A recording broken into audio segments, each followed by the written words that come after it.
Hello student, YouTube channel का आपका एक बार फिर से स्वागत है। मैं मनोज कुमार गुप्ता। हम आपको क्लास 10 मैथमेटिक्स में एक्सरसाइज 6.2 पढ़ा रहे थे। पिछली वीडियो में हमने आपको एक्सरसाइज 6.2 के प्रश्न नंबर 1 से 4 तक के सवालों को सॉल्व कराया है।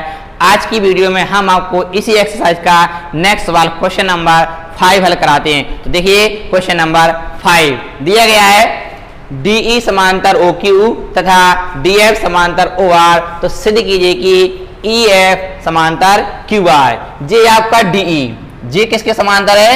OQ के। और जे आपका DF, जे किसके समांतर है? OR के। तो आपको सिद्ध करना है DEF EF समांतर QR। तो सबसे पहले आप एक ऐसा त्रिभुज लेंगे जिस त्रिभुज में आपको क्या मिले? DE समांतर OQ। तो देखिए त्रिभुज आपको कौन से? जे DE समांतर OQ त्रिभुज PQO में। तो हम बनाएंगे यहाँ पे, तो हम एक चित्र बनाते हैं काट को। अब यहाँ देखिए पहले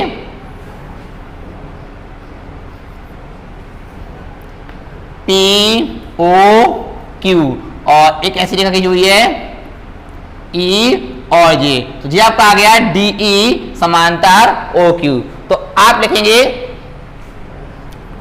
त्रिभुज POQ में, त्रिभुज POQ में आप कह सकते हैं ED या DE समांतर OQ। ठीक, क्वेश्चन में आप लिखेंगे दिया है। क्या है? दिया है। तो अगर किसी त्रिभुज में इस प्रकार रेखाएं समांतर हैं तो थेल्स प्रमेय से उनकी भुजाएं कैसे होती हैं? समानुपातिक होती हैं। तो आप लिख देंगे थेल्स प्रमेय से, थेल्स प्रमेय से, थेल्स प्रमेय से आप कह सकते हैं यहां से PE बटे EQ बराबर PD बटे DO। समीकरण नंबर 1। अब तो पहला हिस्सा हो गया आपका ये वाला पार्ट। अब आप देखिए सेकेंड पार्ट क्या है आपका? DF समांतर OR। तो देखिए आप यहाँ पे जे आपका DF समांतर किसमें आ रहा है? OR में। तो आप इस प्रकार चित्र बनाएंगे।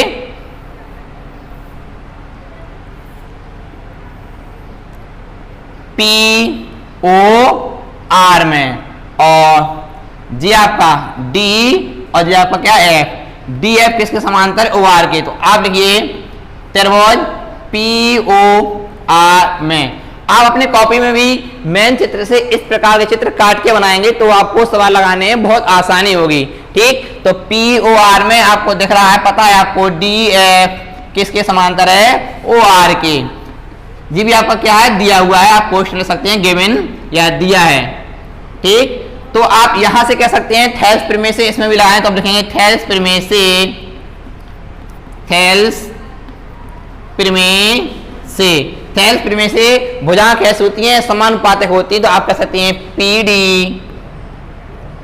बटे DO बराबर PF बटे FR, PF बटे FR। समीकरण नंबर 2। अब हम कहें समीकरण 1 व 2 से। तो समीकरण 1 व 2 से, समीकरण 1 व 2 से, तो समीकरण 1 में देखिए आपका जो दिया गया है PD बटे DO। समीकरण 1 में दिया गया, समीकरण 2 में भी क्या है? PD बटे DO। तो समीकरण 1 और 2 को जब बराबर कर देंगे तो आपके दोनों पक्ष कैसे हो जाएंगे? बराबर है। तो आप कह सकते हैं समीकरण 1 और 2 से आप कह सकते हैं PE बटे EQ बराबर PF बटे FR। अब देखिए यहाँ पे जे आपका P बटे EQ बराबर PF बटे कितना आपका? FR। तो लिख देंगे थेल्स प्रमेय के विलोम से, थेल्स प्रमेय के विलोम से, थेल्स प्रमेय के विलोम से, यानी आधारभूत समानुपात का प्रमेय के विलोपन से। तो विलोम प्रमेय क्या होती है? अगर किसी त्रिभुज PQR में दिख रहा आपको, त्रिभुज PQR में ये भुजा बटे ये भुजा बराबर है, ये भुजा बटे भुजा, भुजाओं का अनुपात कैसा बराबर है? तो आप कह सकते हैं EF किसके समांतर होगा? QR के। अतः आप कह सकते हैं अतः आप कह सकते हैं कि EF समांतर QR। जी आपको क्या करना था, सिद्ध करना था। तो थेल्स परिमेय के विलोम से भुजाओं का अनुपात समान आया, तो पूरा त्रिभुज PQR में आप कह सकते हैं EF समांतर QR। तो ये आपका क्वेश्चन नंबर 5। अब देखते हैं हम नेक्स्ट क्वेश्चन नंबर 6। AB समांतर PQ।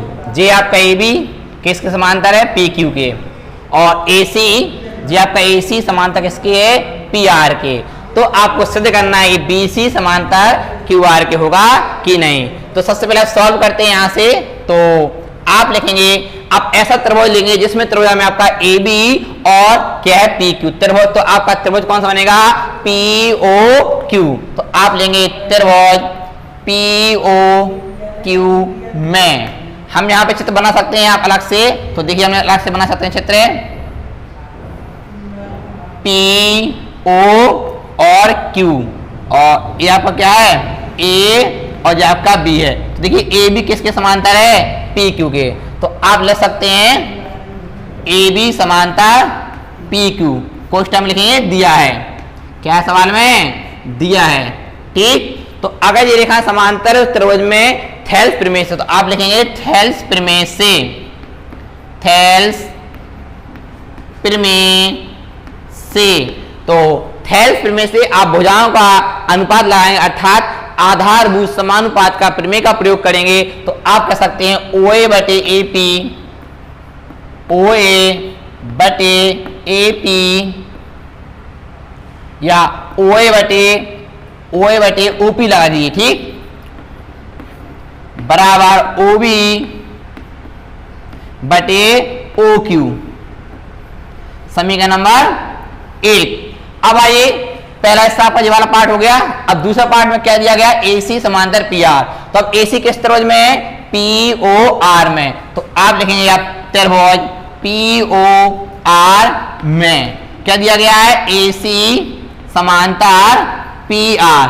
देखिए हम इसका चित्र आपको बनाते हैं अलग यहां से। तो POR हम चित्र बनाते हैं आप इस प्रकार, देखिए यहाँ पे POR और जी A और ये क्या है C। तो AC समांतर किसके है, PR के। तो यहां भी आप लिख देंगे दिया है। तो यहां भी लिखें आप थेल्स परिमेय से, थेल्स परिमेय से इसमें भी आप क्या लगाएंगे, आधारभूत समानुपात का परिमेय लगाएंगे। तो आपका आएगा OA बटे OP बराबर OC बटे OR, समीकरण नंबर 2। अब समीकरण 1 व 2 से, इसमें OA बटे OP है और इस समीकरण भी आपका OA बटे OP है, समीकरण 1 व 2 से। तो आप लिख सकते हैं समीकरण 1 व 2 से। तो समीकरण 1 व 2 से आपका आ जाएगा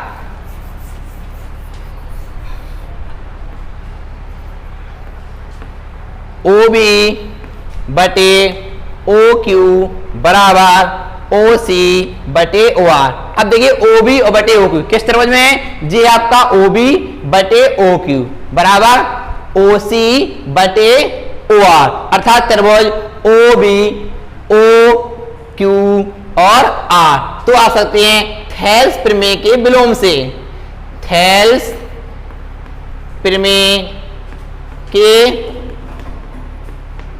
विलोम से, थेल्स परिमेय के विलोम से आप कह सकते हैं कि BC समांतर QR। तो इस प्रकार से आपका BC समांतर क्या आया, QR। तो ये क्वेश्चन नंबर आपका 6 था, एक्सरसाइज 6.2 का। अब हम देखते हैं क्वेश्चन नंबर 7। सिद्ध करो कि एक त्रिभुज की एक भुजा के मध्य बिंदु से होकर दूसरी भुजा के समांतर खींची गई रेखा तीसरी भुजा क्या करती है, समद्विभाजित करती है। तो आप एक त्रिभुज बनाएंगे, देखिए यहाँ पे ये आपका एक त्रिभुज है ABC, ठीक, और एक भुजा की मध्य बिंदु, जैसे हमने AB का मध्य बिंदु लिया D, और इस मध्य बिंदु से BC के समांतर एक रेखा खींची हमने जो ACU कहाँ कट करती है, E पर। तो सिद्ध करना EB क्या होगा, मध्य बिंदु होगा, और हमको इस प्रश्नावली में थेल्स परिमेय का क्या करना है, उपयोग करना है। तो सबसे पहले आप लिखेंगे दिया है, आपको क्या पता है, गिवन। तो आपको पता है डी ए बी का मध्य बिंदु,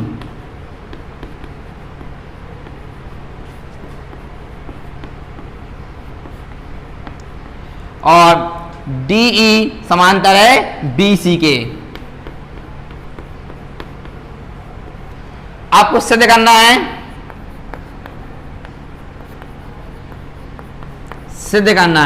आपको सिद्ध करना है कि जो ई होगा वह एसी को भी क्या करता है, समद्विभाजित करता है। अर्थात आपको सिद्ध करना है कि ई एसी का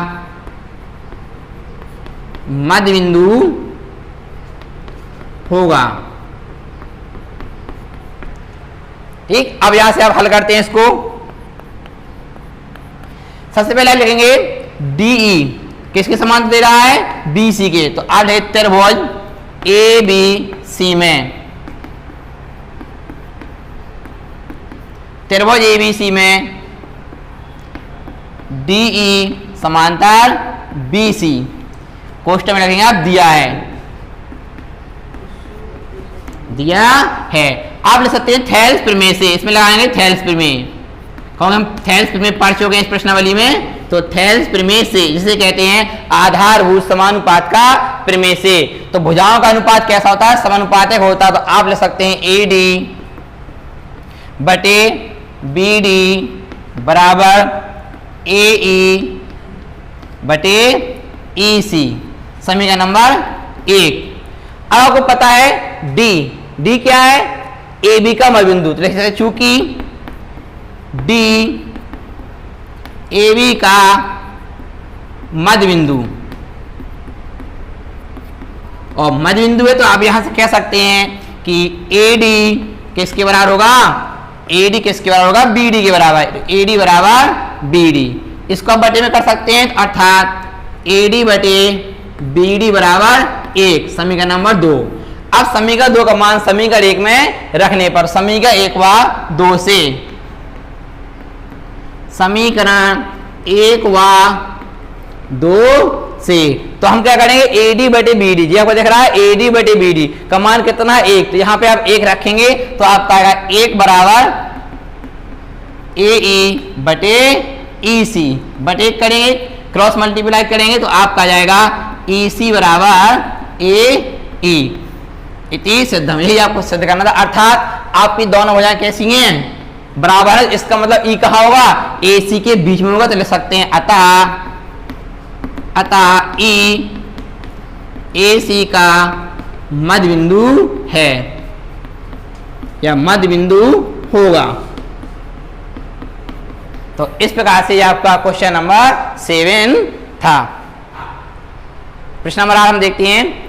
प्रश्न कह रहा है कि यदि किसी त्रिभुज में किन्हीं दो भुजाओं के मध्य बिंदुओं को मिलाने वाली रेखा यदि तीसरी भुजा की कैसी होती है, समांतर होती है, इस बात को हमें सिद्ध करना है। अर्थात हमको क्या दिए गए हैं, दो भुजाओं के मध्य बिंदु दिए गए हैं। जी आपका त्रिभुज है ए बी सी, तो ए बी का मध्य बिंदु डी और ए सी का मध्य बिंदु क्या है आपका ई। अगर इसको मिलाते हैं तो जी किसके समांतर सिद्ध करना, हमको बी सी के समांतर सिद्ध करना है। तो आप लिखेंगे दिया है गिवन, आपका दिया है, क्या दिया गया है, डी कॉमा ई क्रमशः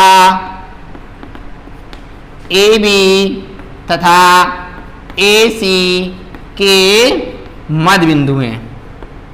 क्या है, मध्य बिंदु। ठीक जी, आपको दिया गया है, हमको सिद्ध करना है। तो आप लिखेंगे सिद्ध करना है, सिद्ध करना है डीई समांतर बीसी। हमको क्या करना है, सिद्ध करना है। ठीक, हम यहां से क्या करते हैं, सॉल्व करते हैं। तो सॉल्व करते हैं आप उत्पत्ति, तो आपकी उत्पत्ति होती है, सबसे पहले आप इसी को लिखो डी ए बी का मध्य बिंदु क्या है, मध्य बिंदु। और मध्य बिंदु है तो आप यहां से कह सकते हैं ए डी बराबर बी डी, इसको बटे में कर लीजिए। तो ए डी बटे बी डी बराबर 1, समीकरण नंबर 1। फिर आप लिखिए ई किसका है, ए सी का मध्य बिंदु।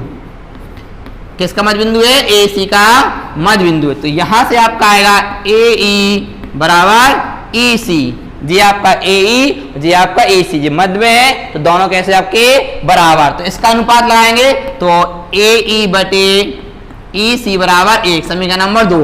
अब समीकरण 1 व 2 से, समीकरण 1 व 2 से दोनों में 1 है तो आपके दोनों बराबर आ जाएंगे, तो आप कह सकते हैं ए डी बटे बी डी बराबर ए ई बटे ई सी। अब किसी त्रिभुज की भुजाओं का अनुपात कैसा हो, बराबर हो, तो हम यहां से कह सकते हैं अतः थेल्स प्रमेय के विलोम से, तो आप लिखेंगे थेल्स प्रमेय के विलोम से आप कह सकते हैं डी ई समांतर बी सी, वही हमें क्या करना था, सिद्ध करना था, डी समांतर बी सी। तो बच्चों इस प्रकार से हमने आज आपको एक्सरसाइज 6.2 के क्वेश्चन नंबर 8 तक कराए हैं। अब इस प्रश्नावली के 2 क्वेश्चन और बचे हुए हैं जिसे हम नेक्स्ट वीडियो में देखेंगे। तो तब तक के लिए आपको धन्यवाद, थैंक यू।